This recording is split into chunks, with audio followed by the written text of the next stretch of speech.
요셉이 꿈을 꿨습니다. 그리고 꿈을 이루었고 30살에 애굽의 총리가 되었습니다. 그리고 이제 7년 대기근이 시작이 됐는데 이제 가족 식구들, 형제들을 이제 만나게 됩니다. 그래서 요셉이 그 꿈을 이루고 형통한 거는 총리가 되면 1차적으로는 다 이뤘어요. 개인적으로는 대단한 성공이고 뭐 더 이상 바랄 게 없죠. 그런데 하나님께서 주신 꿈, 하나님의 뜻이라고 하는 것은 그냥 총리가 되어서 끝나는 건 아니죠. 총리가 되어서 비로소 시작이 되는 거거든요. 그래서 앞으로 가정도 살리고 또 7년 대기근으로부터 죽어가는 사람들도 살리고 또 아브라함과 이삭과 야곱 하나님의 백성들을 살리는 그런 큰 일을 계속해서 이루어나가야 됩니다. 근데 이제 여기 앞으로 나가는 데 있어서 하나의 전환점 또 하나의 관문이 뭔가 하면 그 형들을 만나는데 총리가 되고 나서 그 형들을 용서하고 화해할 것인가 아니면은 보복하고 다 그냥 쳐 죽일 건가 그런 하나의 과정이 남게 되는 거죠. 자, 4절에 보니까 이렇게 말했습니다. 요셉이 형들에게 이르되 내게로 가까이 오소서. 드디어 이제 요셉과 형들이 만나는 거예요. 그러니까 이제 요셉은 애굽의 총리가 됐고 형들은 양식을 구하기 위해서 무릎을 꿇고 있죠. 그런데 지금 이 총리가 동생 요셉이라는 것을 형들은 모르고 있거든요. 근데 요셉은 알고 있는 거예요. 형들이 이제 알고 있는 거예요. 그래서 이제 가까이 오세요 라고 말을 하면서 나는 당신들의 아우 요셉이니 그러니까 우리가 형제잖아요. 그런데 당신들이 애굽의 판자라. 나 요셉은 한 20년 전에 형들이 은 20의 노예로 판 나 요셉이에요 라고 이제 자기를 밝히는 거예요. 그래서 이제 형제간에 만나는데 이렇게 만나는 거죠. 이렇게 만나는 거는 꿈이 이루어지는 겁니다. 해와 달과 11개의 별이 나에게 절을 할 거다. 그러니까 이제 형들이 와서 무릎을 꿇고 양식을 사기 위해서 이제 있으니까는 요셉은 애굽의 총리가 돼서 이제 이 꿈이 그대로 이루어지게 된 거죠. 그런데 여기서 문제는 뭐냐면 그 형들하고 만났을 때 나를 당신들이 팔아버린 요셉이에요 라고 말했을 때 형들은 깜짝 놀래요. 꿈에도 자기들이 노예로 판 동생이 애굽의 총리가 된다는 건 생각해 본 적이 없어요. 근데 더 현실적으로 겁나는 거는 자기들이 한 일이 있잖아요. 형님들 살려주세요. 왜 나를 노예로 팝니까? 근데 그냥 아주 비장하게 팔아버렸거든요. 더군다나 요셉이 음식을 가져갔잖아요. 근데 그 밥을 먹고 동생을 노예 상인한테다가 은희집에 팔아넘기는 그런 아주 비장한 형들이요. 그래서 내가 이제 요셉이에요 라고 밝히는 순간에 형들은 덜컥 겁이 난 거죠. 죽었다 그렇게 된 거죠. 그래서 형들을 죽일 거냐 살릴 거냐 형들과 화해할 건가 아니면 보복할 건가 그것이 문제로다. 자, 5절에 보니까 이렇게 말합니다. 당신들이 나를 이곳에 팔았다고 해서 그러니까 옛날에 그 사실이 있는데 나는 똑똑히 기억하고 있습니다. 형들 잘못했죠. 근데 근심하지 마소서 한탄하지 마소서 이 얘기는 뭔가 하면 두려워하지 말고 겁먹지 말란 얘기입니다. 그러니까 옛날은 다 내가 용서했고 다 덮었습니다. 그러니까 앞으로 내가 형들을 잘 이끌고 내 할 일을 제대로 하겠습니다 라고 하는 거예요. 그래서 이제 이 요셉은 그 애굽의 총리가 되는 개인적인 성공을 이루었지만 이제는 그 가족들을 향한 또 다른 하나의 꿈, 성공의 길로 가게 되는 거예요. 자, 왜 그랬을까? 근거가 뭘까라고 할 때 5절의 후반부에 보면 이렇게 말합니다. 하나님이 생명을 구원하시려고 그 당시에 이제 7년 대기근이 왔거든요. 그러니까 이 7년 대기근에 그 세상에 양식이 없어요. 그러니까는 이 팔레스타인 땅도 굉장히 척박한 땅이잖아. 유목민이잖아요. 그러니까 이제 굶어 죽게 생긴 거죠. 그래서 애굽의 양식을 구하러 왔는데 하나님이 나를 당신들보다도 먼저 보내셨나이다. 그러니까 나를 애굽으로 보내가지고 하나님이 나를 총리로 삼아서 이제 그 집안에 양식을 다 공급하고 가족을 살리기 위해서 하나님이 그런 일을 하셨습니다. 그러니까 근심하지 말고 한탄하지 마세요. 나는 다 용서했어요. 나는 다 형들을 이해하고 품었어요. 라고 이제 선포하게 되는 거예요. 그러니까 이제 그 요셉은 이러한 그 하나의 그릇이 되는 거죠. 하나님이 하신 일에 대해서 내가 믿음으로 살았고 거기에 대한 응답과 결과를 받아냈어요. 사실은 간단한 문제는 아니에요. 당신들이 나를 팔았잖아요. 그런데 하나님이 나를 미리 보냈어요. 그러니까 요셉이 생각할 때 형들이 팔았는데 판 거에 대해서는 내가 이제는 관여 안 하겠습니다. 하나님이 나를 미리 보냈습니다. 하나님이 하신 일에 요셉은 믿음을 가지고 집중을 하는 거죠. 그래서 이걸 보면 그 옛날로 돌아가서 볼 때 그 요셉이 꿈을 꿨을 때 노예가 되잖아요. 노예가 되잖아. 그러니까 노예가 된다고 하는 것은 상상할 수 없는 일이죠. 내가 잘 된다 했는데 부모 형제들이 나한테 절을 한다 했는데 내가 노예가 됩니까? 그 믿을 수가 없고 받아들일 수 없잖아요. 그러고는 이제 애굽으로 왔습니다. 그런데 애굽에 왔을 때 누구네 집에 노예로 팔려가는가 하면 경호대장 보디발의 집으로 팔려가요. 근데 그 여러 주인들이 있겠지만 농장에 가면 농사를 하는 거고 배 타라 그러면 이제 배를 타고 노예가 돼서 일을 할 거고 뭐 온갖 종류의 일이 있겠죠. 근데 그 중에서도 경호대장의 집에 갔다는 얘기는 또 다른 얘기죠. 그리고 또 보디발의 아내가 유혹을 해가지고 누명을 써요. 얘가 지금 성폭행을 하려 했어요. 해가지고 사실은 아닌데 누명을 쓰잖아요. 그래서 또 감옥에 가죠. 거기서 또 일이 어긋나죠. 근데 거기서 누구를 만나는가 하면 술관원장을 만납니다. 술관원장은 누명을 쓰고 들어왔다가 복직을 금방 했어요. 요셉이 꿈을 해석해서 그대로 복직이 됐습니다. 그러니까 지난날 이렇게 보니까 잘못됐던 일들을 인간은 했지만은 하나님은 그 가운데 또 하나님의 일을 하는 거예요. 형들이 노예로 판 거는 잘못한 거예요. 팔면 안 돼요. 근데 하나님께서는 그 노예로 팔린 사건을 통해서도 애굽의 총리를 삼았어. 그리고 누명을 썼어. 그 누명을 쓰는 건 억울한 일이에요. 근데 하나님께서는 또 감옥 가게 해가지고 거기서 술관원장을 만나도록 해요. 술관원자가 연결이 되도록 해. 이건 또 하나님의 일인 거예요. 술관원장이 내가 복직을 하니까 나가서 왕한테 얘기해서 너도 죄가 없다며 풀어줄게라고 했는데 2년 동안 소식이 없어요. 술관원장이 잊어버렸어. 그 당시로는 굉장히 원망이 많았죠. 요셉이. 사람이 어떻게 그럴 수가 있을까. 근데 나중에 알고 봤더니 바로왕이 꿈을 꾸고 요셉을 불러내거든요. 그러니까 2년 동안의 시간이 지났지만은 처음에는 바로왕이 꿈을 안 꿨단 말이에요. 근데 나중에 꿈을 꾸고 나서 요셉을 찾으니까 요셉이 꿈을 해석할 수 있게 되는 거죠. 빨리 간다고 좋은 게 아니에요. 그러니까 여기에 하나님의 개입이 계속된 거죠. 하나님의 역사가 있는 거죠. 하나님은 세상을 지으신 분이다. 태초에 하나님이 천지를 창조하시니라. 거기서부터 시작이 되는 겁니다. 근데 창조하고 나서 자동으로 알아서 해라. 나는 관여 안 하겠다. 만약에 부모가 자녀가 생겼습니다. 근데 출생하고 나서 네 인생은 네가 살아라. 갓난아기 때부터 던져놓으면 어떻게 됩니까? 그건 아니죠. 그래서 하나님이 세상을 창조하시고 우리들을 이 땅에 보내시고 라고 할 때 그 다음에 계속해서 하나님이 인도하신다. 하나님이 보호하신다. 하나님의 주권적인 통치의 역사를 이룬다. 그것이 하나님의 후속적인 계속해서 살아계신 역사예요. 그걸 우리가 뭐라냐면 하나님의 섭리다 그래요. 그러니까는 형들이 노예로 팔아버리는 그 사건이 있었는데 하나님은 몰라. 너에게 꿈을 줬잖아. 근데 니들 형들 때문에 다 망가졌어. 나는 몰라. 니들끼리 해결하라고 한다면 해결이 안 되는 거죠. 하나님이 그걸 계속해서 개입하시는 거예요. 노예로 팔았어? 그러면 보디발의 집으로 가. 보디발의 집에 노예들이 많아? 근데 그 요셉이 인정을 받아. 가정총무가 되도록 해. 근데 누명을 썼어? 그러면 내가 언젠가는 누명을 벗겨줄게. 술관원장을 만나게 되고. 그러니까 하나님께서 인간이 망가뜨리고 또 인간이 악을 저지르고 하지만은 하나님은 계속해서 개입하셔서 하나님의 선을 이루시고 또 하나님의 통치와 하나님의 뜻을 한 발짝 한 발짝 이루어 나가시는 거죠. 그래서 지금 내가 애굽의 총리가 되고 나서 보니까 그 당시로는 몰랐는데 하나님께서 그렇게 개입하셨고 하나님이 역사하셨습니다. 그리고 하나님이 하신 일에 대해서 내가 형들에 대해서 모든 책임을 묻고 내 인생을 책임지시고 잘못한 것을 다 벌 받으세요 라고 할 마음은 나에게는 없습니다.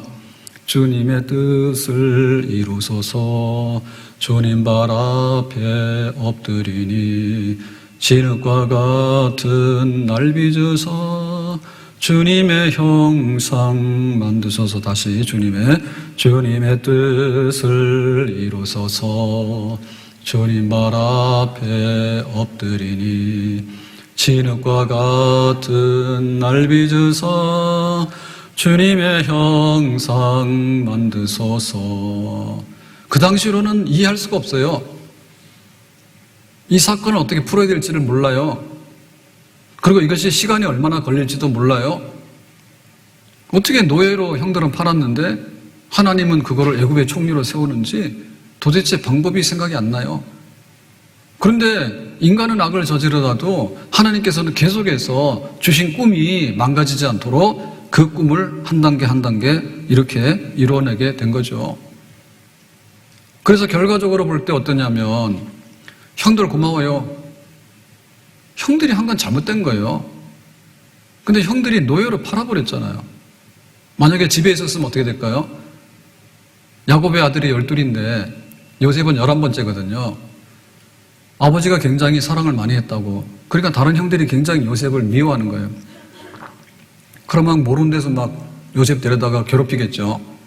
사실이 그랬거든요. 이복 형제들이라 전부 다. 갈등이 굉장히 많았단 말이에요. 거기서 있었으면 아무것도 결론이 안 나올 거예요. 근데 차라리 형들이 얘 죽일까? 죽이지 말고 노예로 팔아버려? 그렇게 했기 때문에 고마운 일이지. 결과적으로 보면 감사하잖아요. 형들이 끔찍한 일을 했기 때문에 내가 애굽의 총리가 된 거죠. 주인 보디발의 아내도 마찬가지입니다.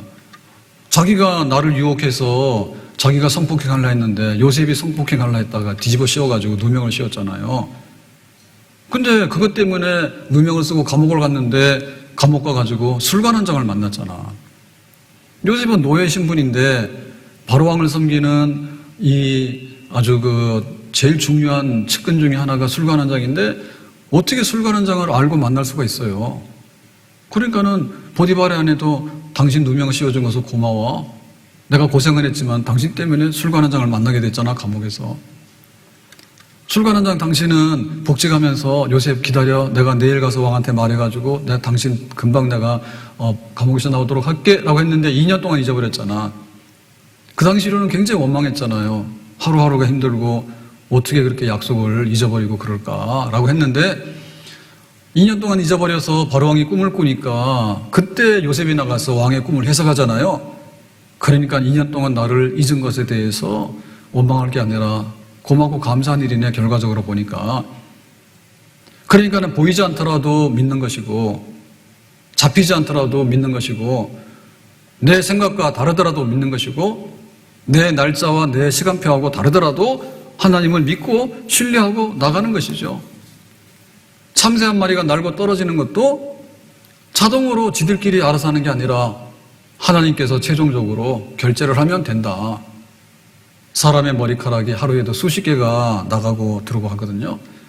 근데 하나님께서 그거 하나도 다 세신다고, 다 아신다고 그랬단 말이에요. 그런 신뢰를 요셉이 했지요. 그러니까 형들을 용서하게 되죠. 용서하게 되니까 이제 새로운 꿈이 펼쳐지게 되는 것입니다. 만약에 용서하지 못했다면, 만약에 하나님께서 나를 보내셨다고, 하나님의 살아서 역사하시는 손길이었다고 그렇게 고백하지 않는다면 어떤 일이 벌어질까? 요셉은 형들에게 보복을 하면 어떻게 될까요? 완전히 이게 성공한 놀부입니다. 심보가 고약하잖아요. 분명히 애굽의 총리가 됐죠. 근데 형들에게 대해서 옛날에 거기에 대해서 안 갚으면 한다 그러면 이게 놀부 아니에요? 놀부는 자기가 부자인데도 더 부자가 되기 위해서 동생을 막 때리잖아. 멀쩡한 제비 다리도 잡아다 부러뜨리잖아요. 그러니까 많은 사람들이 꿈을 이뤘다고 하고 성공했다 해요. 근데 여기까지예요. 그러니까 미끄럼을 타고 버림받는 거예요. 하나님 나에게 돈 주세요. 돈 줬다니까.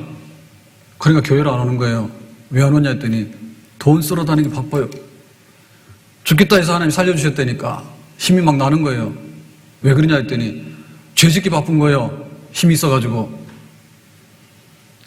사람들이 자꾸 찾는 거예요. 그러가는 막 바빠. 이리저리 막 다니느라고. 교회 오는 건 아까워 죽겠어. 안 오는 거예요. 그게 성공이 아니죠. 그게 꿈을 이루는 게 아니죠. 하나님께서 주신 꿈이라고 하는 것은 우리 인간의 야망이 아니라니까. 개 밥통에 밥 담아주는 게 아니에요. 너 이거나 먹고 나가라고. 내가 총리가 됐으면 좋잖아요. 근데 이제 와가지고 20년 전에 형들에 대해서 그때 너무했으니까 당신들 감옥 가든지 당신들도 노예로 내가 팔아버릴 거라고. 요셉이 그렇게 할 수 있겠냐고. 하나님이 하신 일이다라고 하니까 내가 하나님이 하신 일에 대해서 모든 것을 덮겠다고 그렇게 품을 수밖에 없잖아요. 만약에 그 형들을 이렇게 보복한다고 하면 어떤 일이 벌어지냐면 이게 배은망덕입니다. 배은망덕. 어떤 사람이 1만 달란트를 빚을 져가지고요. 갚을 수가 없어서 감옥 갔습니다. 근데 어느 날 탕감받았어. 그냥 가라고 그래요. 그냥 좋아라고 왔죠. 막 돌아오는 길에 기뻐가지고 막 그런데 한 사람을 만났다니. 그 사람 누구냐면 자기가 100데나리온을 빌려준 사람인데 돈 내놔라 그거예요. 조금만 기다려야 했더니 안 된다고 멱살을 잡고는 경찰서로 끌고 왔어. 그래가지고 그러는 거예요. 야, 너는 지금 1만 달란트 어마어마한 돈을 탕감받았는데 돌아가는 길에 100데나리온 그거 얼마 되지도 않는 거 가지고 멱살 주고 이 사람 감옥에다 넣으라고 이러고 왔냐? 받은 은혜는 얼마나 큰데 다 버리고 그거 작은 것 가지고 따지러 와가지고 이렇게 싸움하고 말이에요. 그렇게 하느냐? 말이 안 된다. 배은망덕이라.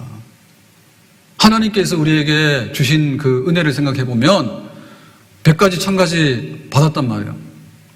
근데 너는 지금 받을 게 하나인데 그것 가지고 이제 다 원수로 갚아버리는 거예요.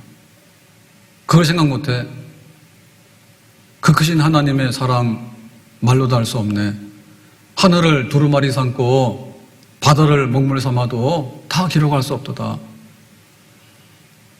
부모에게 받은 게 한둘이요. 그것도 기억 못해. 얼마나 많이 받았냐고요. 우리가 세상에 살면서 간혹 가다가 푸대접을 받거나 부당한 대접을 받는 사람도 있지만 대부분의 경우는 너무너무 많이 받아.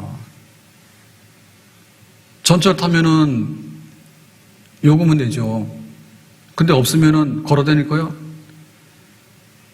그러니까 우리가 사회에 이런 복지가 있고 우리의 이런 그 모든 기반 시설이 있는 것에 대해서 우리가 지불하는 공공요금보다도 굉장히 더 많이 받고 있다니까요. 그런 거 막 따지면 안 되는 거예요. 그걸 막 원수 삼으면 안 되는 거예요.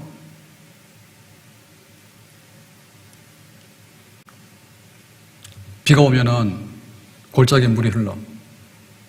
그러면 이제 조그마한 내를 이루고 조그마한 내가 이루어지면은 강을 이루고 한강이 북한강도 있고 남한강도 있는데 그 강 태백에서 시작해서 강물이 쭉 와가지고 양수리 오면 만나잖아요. 두물머리에서. 그러면 강이 만나서 김포로 쭉 내려가게 되면 임진강을 또 만나가지고 그 다음에 서해바다로 빠져나간다. 강화로 해서 서해바다 빠져나간다고.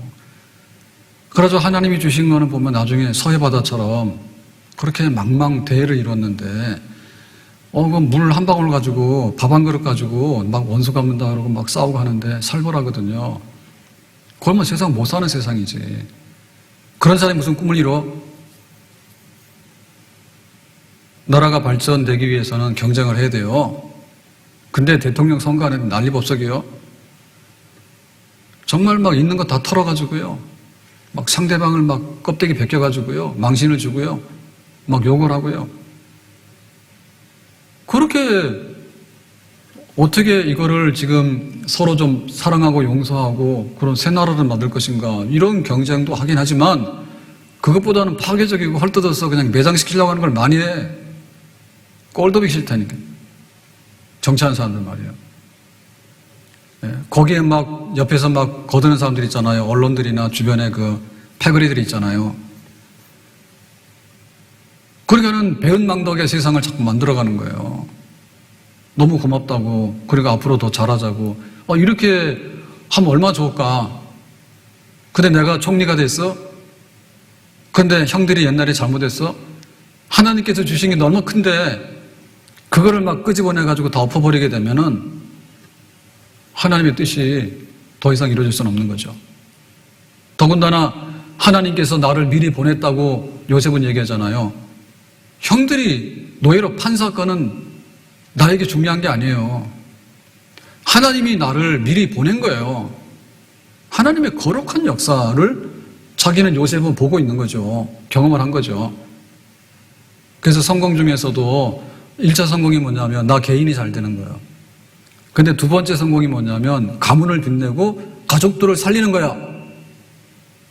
혼자 잘 돼가지고 부모 마음 아프게 하고 집안 시끄럽게 하고 집안을 아주 망가뜨리게 하고 그런 사람 많거든요. 가정을 살리는 거예요. 그 다음에 해야 되는 일이 뭐냐면 세상을 이롭게 해야 돼. 그리고는 교회와 하나님 나라를 건설하는 데 쓰임받도록 해야 돼. 하나님께서 요셉에게 주신 꿈이라고 하는 것은 결국에 그거예요. 만약에 형들을 보복해서 감옥 가거나 노예로 팔아버리거나 죽이거나 하면은 가문의 멸망이지. 그 꿈은 악몽이죠. 집안 살리라고 꿈을 준 것이지 집안 망가뜨리라고 꿈을 줬냐고? 집안 살려야 되잖아. 그리고 요셉이 애굽의 총리가 됐잖아요. 애굽의 세계 중심이요. 경제공황이 닥쳐가지고 기근의 때가 7년 오면요 사람들이 얼마나 많이 죽어나가는지 몰라. 그런데 형들을 보니까 20년 전에 그 원수 맺는 마음이 막 폭발해가지고 형들 그냥 어떻게 하라고 해코지하게 되면 대기근에 경제정책을 제대로 하겠어요? 못하지요. 경주 최씨 집에 가온이 있는데 기근의 때에는 뭐라고요? 땅거리 하지 말라고. 이게 기근이 막 닥치면 집문서가 소용이 없는 거예요. 갖다 던지고 헐값에 막 다 갖다 파는 거예요. 그러니까 부자들은 앉아가지고 떼돈을 버는 거예요. 부당한 거래가 이루어질 수 있거든요. 그러니까 이 최씨 부잣집엔 그거 하지 말라고요. 차라리 백리 안에 있는 사람들 굶어 죽지 않도록 창고를 대개방을 해야 되지. 양식 좀 주세요. 우리 땅 문서 가지고 가세요. 그런 거 거래하지 말아요. 우리나라가 외환위기가 왔을 때 한순간에 국가가 부도나게 생기니까 막 던진 거예요. 그러니까 악덕한 자본은요 그렇게 할 수 있는 거예요. 후려쳐가지고요 다 빼가요. 그런데 선한 사람들은 그렇게 못하는 거예요. 그냥 무상으로 주는 거예요. 구제하기 위해서. 근데 요셉이라고 하는 사람이 형들에 대해서 나쁜 악감을 가지고 계속해서 이렇게 한다면은 7년의 그 경제정책이나 그 국가의 그 애굽의 총리로서 해야 될 이런 막중한 공적인 업무를 악하게 할 거 아니에요, 악하게. 꿈을 이뤘더니 죽어가는 사람들을 더 죽게 하는 그런 일을 하게 될 수밖에 없잖아요. 그러니까 요셉은 그럴 마음이 없는 거죠. 더군다나 이 야곱의 가족들 아브라함과 이삭과 야곱 믿음의 족장들이거든요. 하나님을 섬기는 거룩한 가문이에요. 하나님께서는 아브라함에게 큰 민족을 이룬다 했어. 그런데 아브라함의 아들 이삭은 독자라. 이삭의 아들 야곱은 12아들들이 있는데 지금 얼마 되지 않거든요. 근데 요셉이 애굽의 총리가 됐는데 휘져가지고 집안을 다 망가뜨리고 이렇게 막 부셔놨으면은 아브라함의 자손이 큰 민족을 이루고 하나님의 백성이 세계 곳곳에 전파돼가지고 하나님 나라를 이룬다고 하는 하나님의 구원 계획은 어디로 갑니까? 그래서 아버지 야곱의 식구들, 형들을 다 가나안 땅에서 고생하지 말고 이 번영하고 비옥한 애굽의 고센 땅으로 임시로 오라고 해서 이주하게 됩니다. 이주해가지고 여기서부터 이제 야곱의 식구들이 번성하기 시작하는 거예요. 400년 동안에 한 국가 단위로 성장을 하죠.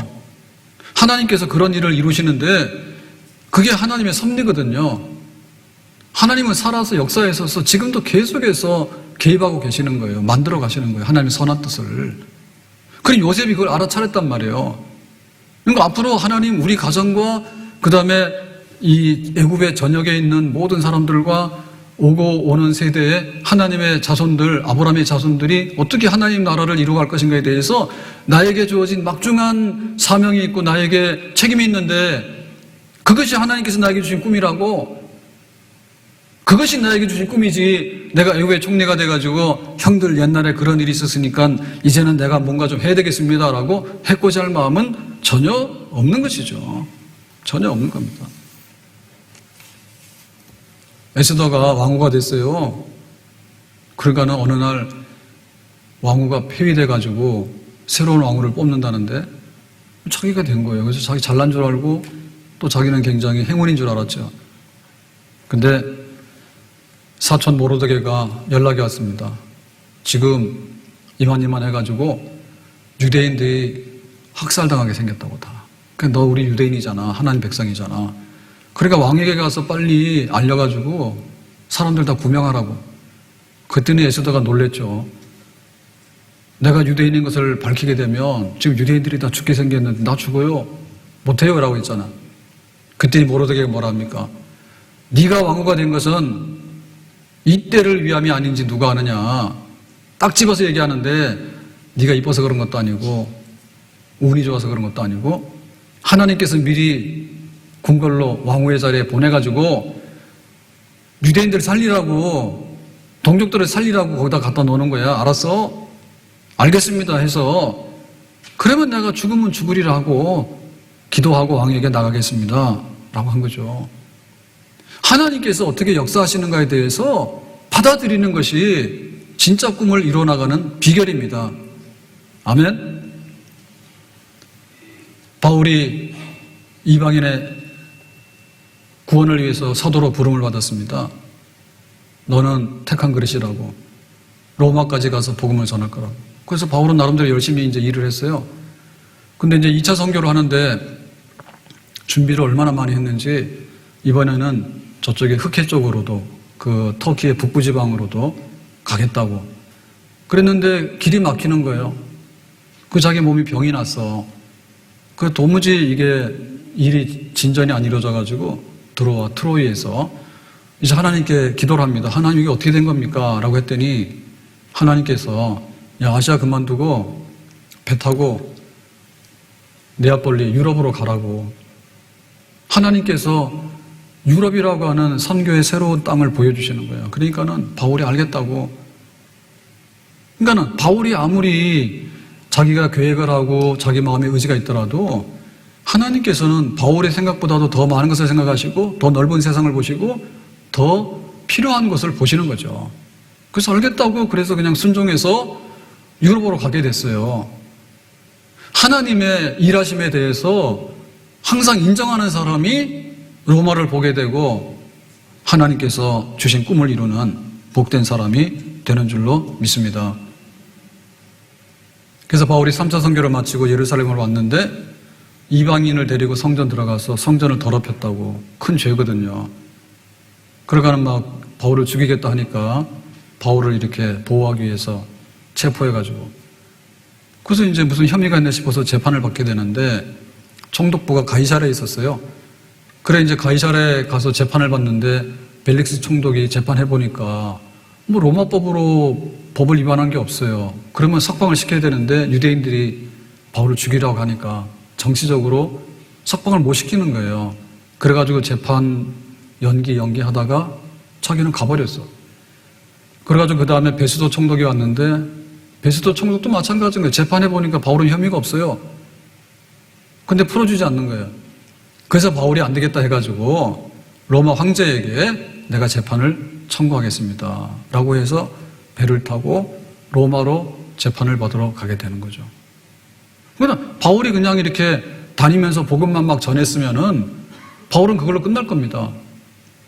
근데 하나님께서는 바울이 가이사랴에서 2년 동안 재판 그 결론도 안 내고 그냥 이렇게 구금 상태에 계속 두는 거를 통해 가지고 로마로 가게 되는 거를 앞당긴 거예요. 네, 로마에 가더라도 그냥 이렇게 혼자 여행을 가거나 혼자 복음을 전하러 갔으면 로마 사람들에게 전 세계에 탑 뉴스는 안 돼요. 근데 바울이 황제 재판을 받기 위해서 로마에 가서 법정에 섰기 때문에 기독교가 어떤 것인가에 관해서 로마의 중심부, 전 세계 중심부에서 복음을 법정에서 이제 변론하게 된 거죠. 그러니까 동네 다니면서 예수 믿으라고 한 게 아니라 이제는 본격적으로 로마의 법정에서 기독교는 로마의 해가 되는 사이비 종교나 위태로운 종교가 아니다. 그리고 유대교하고도 다른 새로운 교다라고 하는 것을 인정을 받게 된 거예요. 큰 물결이 일어나 나 쉬지 못하나 이 풍랑이 연하여서 더 빨리 갑니다.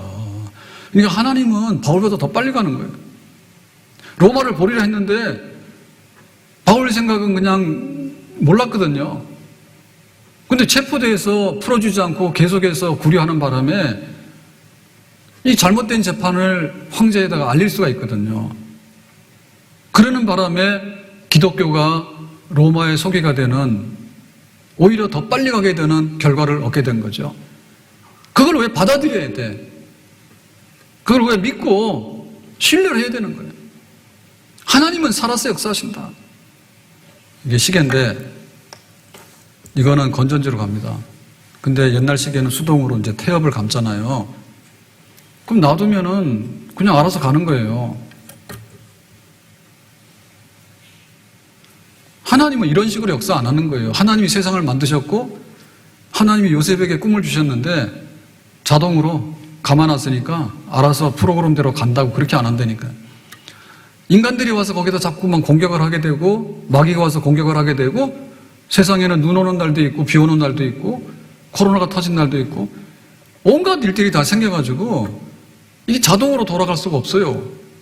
그러니까 하나님께서 거기서 개입하셔야 되는 거야. 급한 일은 급한 대로 하고 중한 일은 중한 대로 하는 일이고 얘가 왜 노예로 팔렸지? 형들이 잘못했네. 하나님께서 또 보디바디 집에다 갖다 놓는 거고 왜 또 요셉이 누명을 썼지? 이것도 잘못됐네. 그리고 그 술관원장을 만나게 되는 거고 술관원장이 왜 요셉을 잊어버렸을까? 잘못됐네. 그러니까 2년 후에 바로왕이 꿈을 꾸니까 또 술관원장이 그거를 딱 기억해내가지고 요셉 이렇게 찾아내고 그러니까는 무심하지 않다는 얘기예요. 무심하지 않아. 부모가 자식을 얻었는데 금방 태어난 애 보고 야 네가 앞으로 젖 먹는 것도 훈련하고 젖값도 네가 우유값도 네가 벌어오고 이 험한 세상을 네가 알아서 살아나가라. 자동으로 태엽 감아놨으니까. 그런 부모는 없죠. 그냥 열나면은 병원 데리고 가는 거고 배고프다고 부채면 밥 먹이는 거고 밤 돼가지고 엄마 찾으면은 자다 깨가지고 애 달래는 거고 그렇게 하잖아요. 살아서 역사하시는 관계거든요. 근데 그게 그 당시로는 눈에 안 보이고 손에 안 잡혀요. 근데 그걸 믿어야 되는 거예요. 알고 보면 그렇게 된 거예요. 그래서 요셉이 돌아보니까 기가 막히잖아요. 하나님의 은혜가. 그러니까 형님들 옛날에 나쁜 짓 많이 했죠. 근데 하나님의 일을 이룬 거니까 다 덮었어요. 그렇게 합시다라고 제안을 하게 된 거예요. 다윗이 이스라엘의 왕이 됩니다. 하나님께서 너 내 마음에 들어 네가 이스라엘의 왕이야 이랬단 말입니다. 근데 지금 왕은 누구냐면 사울이에요. 하나님이 기름 부어서 사울왕을 세워놨는데 사울왕하고 다윗은 혈통이 달라요. 가문이 달라요. 이 왕정 시대는요 공화정이 아니라 아무렇게나 투표해서 되는 게 아니거든요. 근데 이제 사울이 다윗을 미워해가지고 군사를 거느리고 계속해서 이제 박해를 하고 죽이려고 달려들었잖아요. 그거 다윗이 피했죠. 굴속에 피했단 말이에요. 석회굴 속에. 근데 어느 날 사울이 요 굴 속으로 또박또박 들어오는 거예요. 용변을 보러 왔거나 낮잠을 자러 왔고 온 거예요. 그래가지고 다윗의 부하들이 뭐라 했습니까? 이거는 그야말로 하나님의 뜻이라고. 천재이루. 하늘이 준 기회니까 단칼에 사울의 왕의 목을 베고요. 우리가 왕되자고. 그 다윗도 칼을 들었어요. 그러니까 치려고 하는데 다윗 마음속에 생각이 나는 거예요. 사울 왕은 기름을 부어서 하나님이 세운 왕인데 하나님이 거두시면 되지 내가 칼로 쳐가지고 피 흘려가지고 왕이 되는 건 아닌 것 같다 해서 칼을 내려버려요. 그래서 다윗은 왕이 될 수가 있는 거예요. 만약에 자기가 휘둘러가지고요 사울 왕의 목을 뱄으면 이거는 반역이에요. 정치적으로 보더라도요 지지를 못 받아요. 그리고 설령 일시적으로는 왕이 됐다 하더라도 또 다른 사람이 칼을 들고 다윗의 목을 베면 또 다윗은 죽어야 되는 거예요. 하나님이 하시는 일을 묵묵히 인정하면서 칼을 내리는 거예요. 그리고 또 품고 용서하는 거예요. 그걸 통해서 하나님의 형통한 하나님이 주신 꿈들이 우리 안에 이루어지게 되는 줄로 믿습니다. 그러면 이제 하나님의 역사하심을 나는 알기 때문에 형님들 용서한다 했는데 과연 그것이 어떻게 표현되어질까? 1절에 보니까 이렇게 말했습니다. 요셉이 시종하는 자들 앞에서 그 정을 억제하지 못하여 소리질러 그랬죠. 그러니까 형님들이 무릎 꿇고 양식을 주세요라고 하고 있는데 요셉은 자기를 드러내지 않았거든요. 근데 이제 더 이상은 감출 수가 없어요. 그래서 형님들 내가 요셉이에요. 당신들이 나를 팔았지만 걱정하지 마세요. 이제 이 얘기를 하는데 그냥 조용하게 할 수는 없죠. 그래서 정을 억제하지 못하여 소리질러 대성통곡하는 거예요. 형님들 내가 요셉이라고. 내가 고생 많이 했다고. 근데 나는 다 형들 용서했고 하나님이 이루신 뜻을 이루었다고. 내가 총리가 되어서 언젠간 이 날이 올 줄 알았다고. 형님들 이제 일어나라고. 그렇게 하면서 이제 막 눈물이 쏟아지고 그러고 나서 이제 감정이 북받쳐 올라오게 되고 그 형들을 끌어안게 되고 이런 광경이 벌어지는 거죠. 그러니까 우리가 머리로 되는 건 아니거든요.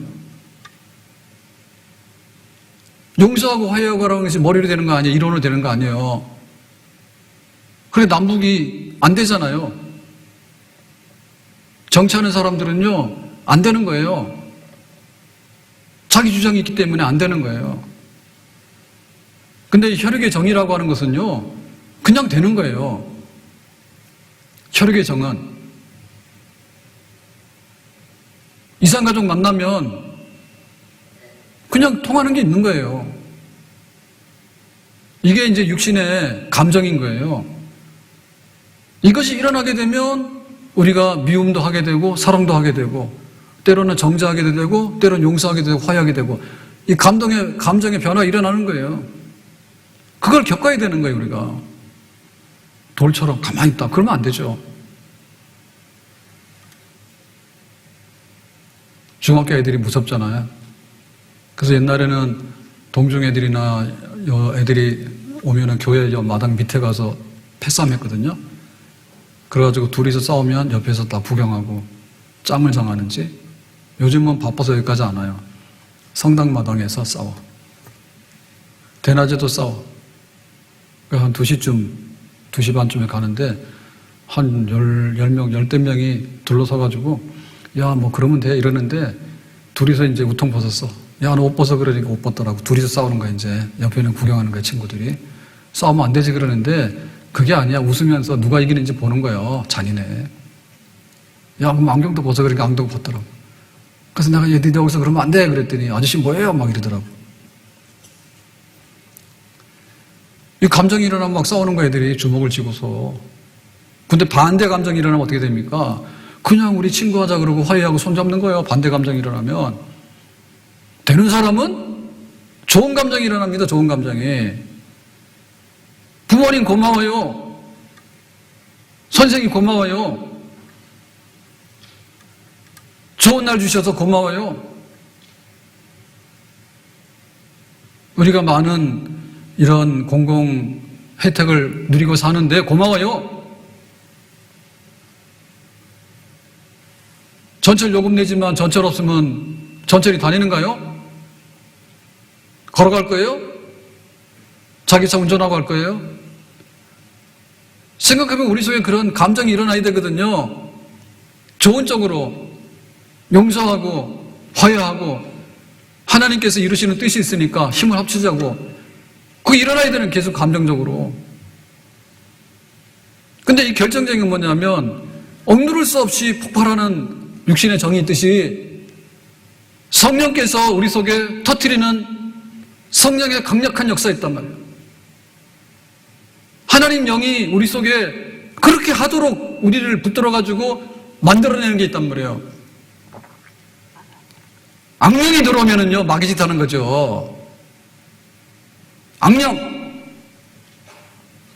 하나님을 우습게 여기고, 부모를 소홀히 여기고, 성경 말씀을 아무렇지도 않게 생각하고, 악령이 들어가는 거예요. 성령 역사하면은 하나님을 찬양하고, 성령 역사하면은 나한테 도움 준 사람들이 막 생각이 나는 거예요.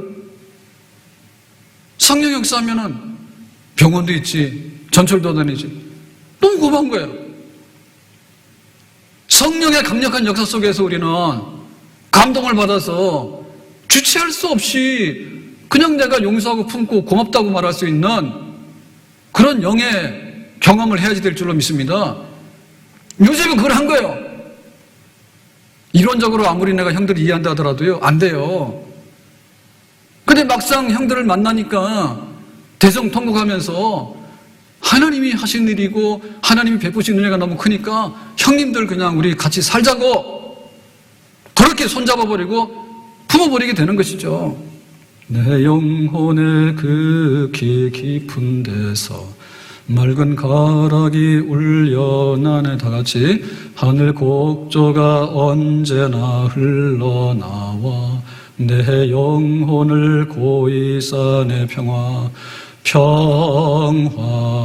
평화로다. 하늘 위에서 내려오네.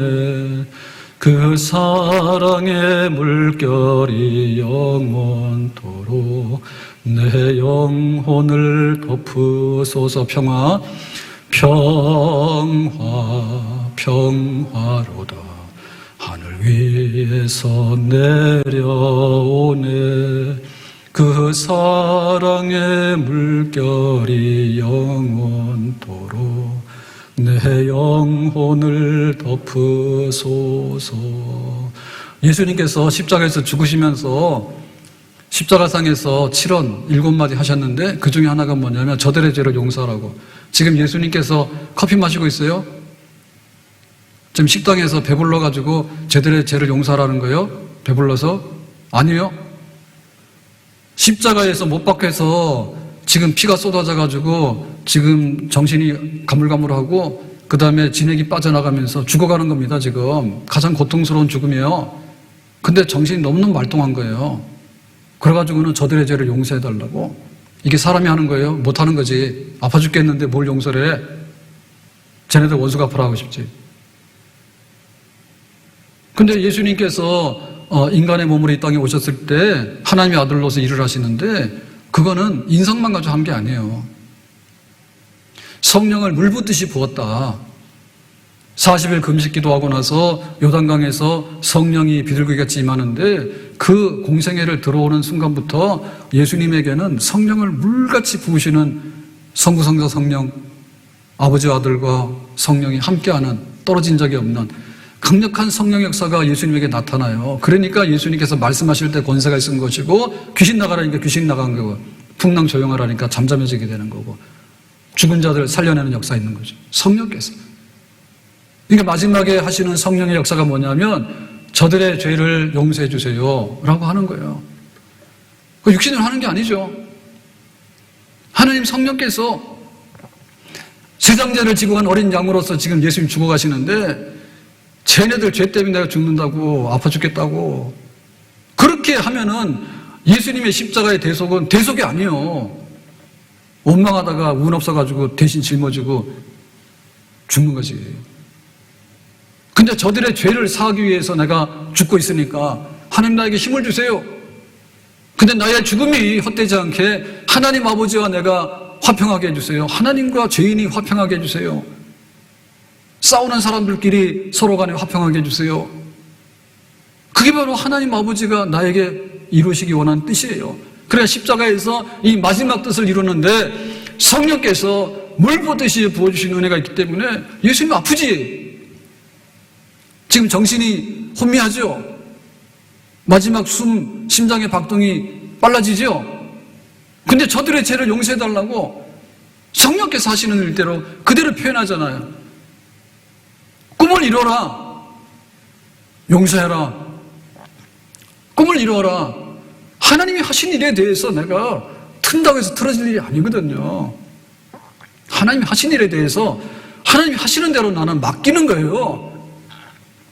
물이 서해바다로 가지 태백산의 꼭대기로 올라갔어요? 물이 거꾸로 올라가냐고. 조금은 올라가지 더 이상 못 올라가잖아요. 하나님이 은혜 주시는 대로, 하나님이 하시고자 하는 대로. 내가 형들에게 미움받아서 노예로 팔려갔지만은 형들한테 보복하라고 해서 나 된 거 아니잖아. 형들 살려야지. 가정을 살려야지. 세상을 이롭게 해야 되지. 교회를 섬겨야 되지.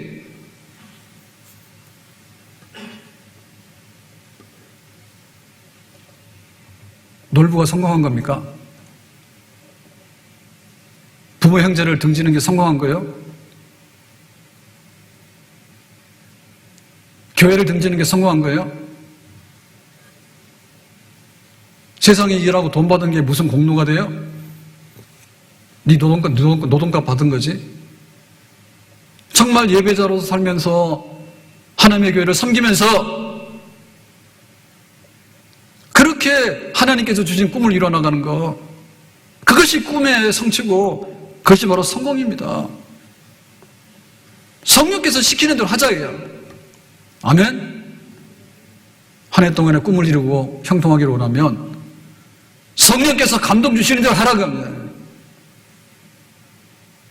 아파 죽겠는데 저들의 죄를 용서해야 됩니까? 용서하라고. 아버지 저들의 죄를 용서해 주세요.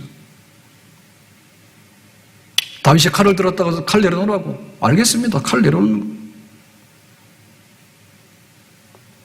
무비보셋이 다윗 왕의 호출을 받았어요. 무비보셋은 누굽니까? 사울 왕의 손자거든요. 사울이 다윗을 어떻게 했어? 죽이려고 그렇게 따라다녔잖아요. 사울이 다윗을 죽이기 위해서. 걸어가는 무비보셋이 이제 다윗 왕이 찾는다니까 할아버지 죄값에 내가 죽겠다. 그러고 갔죠. 그랬더니 다윗이 하는 말이 오늘부터 궁궐에서 한 식구로 살 것이고 할아버지의 모든 전 재산은 다시 회복해서 복구할 것이고. 그러니까 무비보셋이 너무 어이가 없는 거예요. 그래서 왕께서 죽은 개 같은 나를 어찌하여 돌보시나이까. 너무너무 감동받았거든요. 다윗은 왜 그렇게 했어요? 하나님 시키니까 했지. 내가 베들레헴의 이세의 막내로 태어나가지고 들판에서 양들이나 데리고 다니다 죽을 사람인데 하나님께서 사울왕에게 그렇게 미움받아서 죽을 뻔했는데 나에게 주신 은혜가 크니까 내가 그 은혜를 원수인 사울의 손자에게 원수로 갚는 게 아니라 내가 은혜로 내가 베풀겠다. 그러가 다윗이 된 거예요. 손양원 목사님이 두 아들 동인이 동신이 죽은 다음에 큰 결심을 했습니다. 그 자익계학생 아들 죽게 한 그게 안재선이에요. 근데 이제 국군이 들어와서 사태를 수습하면서 안재선이 잡아가지고 재판에서 즉결로 처형하는 거예요. 시간이 급해. 그 편지 써가지고 안재선이 죽이지 말라고 내가 양아들 삼는다고 해가지고 적극적으로 구명을 해가 살렸어. 그러면 안재선이가 이제 양아들이 됐으니까 여수의 애양원에 와서 인사를 해야 되잖아요. 자기 살았으니까. 그러고 오는 거야. 그런데 손 목사님은 양자 삼겠다 해서 일을 저질렀지만은 딸 손동희가 나중에 아버지 손양원 목사님에 대해서 쓴 책이 있는데요. 거기 보면 자기는 그걸 못 받아들인대요. 그 당시로는. 왜냐하면은 동인이 동신이 오빠가 죽었는데 안재선이가 죽인 거랑 마찬가지거든요. 근데 갑자기 멀쩡한 오빠 둘은 사라졌는데 오빠를 죽인 원수가 자기 오빠가 된 거야. 오빠를 하라는 거야. 자기는 못한다 했대. 못하지.